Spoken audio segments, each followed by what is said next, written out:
I gotta hand it to you, OnePlus. You're kind of impressing me now, and that's not easy to do for an Android phone. OnePlus 6T, which is the follow-up to the OnePlus 6, sort of the S model that I personally think deserves a full number upgrade given what changes we're likely going to be seeing given this suspected package leak showing what the 6T is actually going to be looking like with a built-in fingerprint reader and teardrop notch design. Wow, seriously, why would you buy any other Android phone?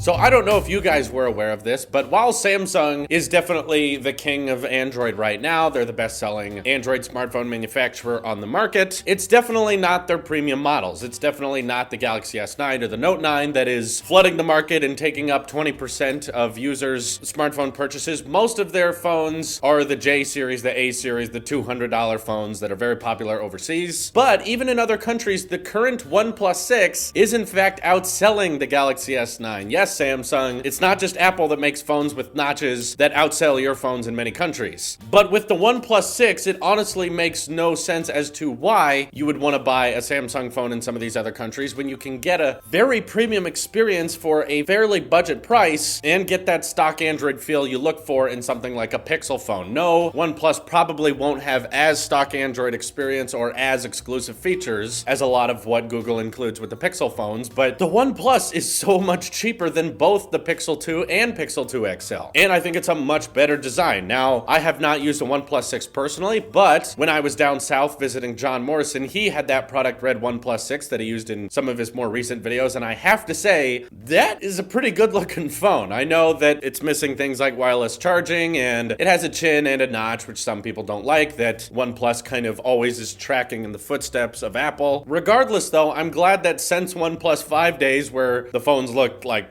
shockingly close to an iPhone 7, they've kind of made it their own, and they've kind of adapted their own design tactic, and they haven't gone completely for just blatant iPhone copying anymore with their own placement of their cameras and how those cameras work. And now, finding out that they were able to embed a fingerprint reader underneath the display on OnePlus, which is more of a budget phone market. Yes, I understand there are much cheaper phones out there. Book a phone, $300, I understand. But in the grand scheme of a lot of the best-selling phones right now, which start at $700, $800, iPhone 10 and iPhone XS Max, or whatever it's going to be called. Really, Max? Sounds like tennis match? Whatever. Note 9 phones have like $1,000 starting price, and it's rumored that the OnePlus 6T is just going to start at $550. For getting a fingerprint reader underneath the display, a very minimal notch with this teardrop design, it's been done before by Oppo. It's not the first company to be able to achieve that, but I think this will be the first company to modernize it and make that notch look very, very normal and bring it to most markets. And there's even some reports saying the OnePlus 6T will be the first OnePlus phone to partner with many US carriers and actually start selling them directly from T-Mobile, for instance. I am very interested to see how this goes because OnePlus has been pretty good about giving a stock Android experience, so you don't have to put up with all the dual app bloatware that you may get on a Samsung phone. You don't have to put up with a Bixby button. And if you really care about the headphone jack and you want that to be there, you don't have to spend $800 to $1,000 just to keep your headphone jack and have a decently sized phone that still gives that luxurious premium feel. I imagine given a lot of the criticisms people gave the OnePlus 6 for wireless charging that it's kind of a dead giveaway that the OnePlus 6T will have wireless charging. It'd be a very simple addition. I don't think it costs that much. It would be a very simple addition. I don't think it would cost that much, and that was definitely the most noticeable confusion I had with the OnePlus 6 is that if you're adopting a glass back, how much harder is it to then just add the inductive charging pad? Does it cost that much more? I feel like OnePlus got enough criticisms for that. They probably heard everyone and they were like, okay, the 6T will have it. But that's definitely not the only updated thing it will have. I feel like the 6T is definitely what the 6 should have been. But now that they're going to be incorporating the fingerprint reader into the display, and this is most likely going to be coming out in the late months of 2018, they're beating Samsung to this technology. And usually, Samsung is the company to be first to a lot of things or first to a lot of new technologies and innovations. Now even OnePlus is getting ahead of them. No, OnePlus is not the first company to put a fingerprint reader underneath the display, but similar to the teardrop notch design, I feel like they're modernizing it for a US audience and still keeping it with stock Android, because a lot of smartphones right now that have the built-in fingerprint reader usually are just trying to imitate iOS so blatantly, like we saw with the Vivo Nex or some of the Oppo phones. They just try to imitate an iPhone so hardcore that a lot of people just cannot use them for that reason alone, whereas OnePlus is kind of a much more well-known go-to brand for a lot of users here in the US, and Samsung's most likely not even going to have that until March of 2019 screen when the Galaxy S10 comes out. And by the way, it's probably going to have a starting price over $700. So by the time they get there, I feel like OnePlus is definitely going to have the lead in the Android market. Honestly, at this point, why should you get a Pixel 3 or a Pixel 3 XL, which is either going to cost $700, $800? It's definitely not going to have a fingerprint reader underneath the display. So they're going to advertise it like, yeah, you can get wireless charging, but in order to use the fingerprint reader, you're going to have to pick it up off the inductive charger. Maybe that's why they're justifying the big face on the notch on the Pixel 3, is because they've developed their own face unlock technology. But OnePlus has already been there, and their phones are famously known for how fast the face unlock technology is. Is it as secure as Face ID? Not at all. They have the fingerprint reader there for that extra level of security, but for just opening the phone, OnePlus phones are super, super fast, and they already have face unlock built in. So it almost makes more sense that they would add wireless charging when they've already figured out how to put the fingerprint reader on the front. That way, if you want to unlock the OnePlus 6T with your fingerprint and have it be inductively charging on a stand, you can, because there won't be that scanner on the back like they're used to. I think that is perfect timing to release the 6T, and given its starting price is at $550, I feel like this is going to butcher the sales of the Pixel, the sales of the Note 9, and the sales of the S10, because what are they going to have on the S10 now that it's like, ooh, this Galaxy phone has a fingerprint reader in the display? We've had that on a $550 OnePlus phone with a stock Android experience that doesn't force us to use their own digital assistant and have their own dedicated button, and yeah, you can keep your headphone jack. It's amazing to see a company that kind of has the reverse model of cater to budget users first and really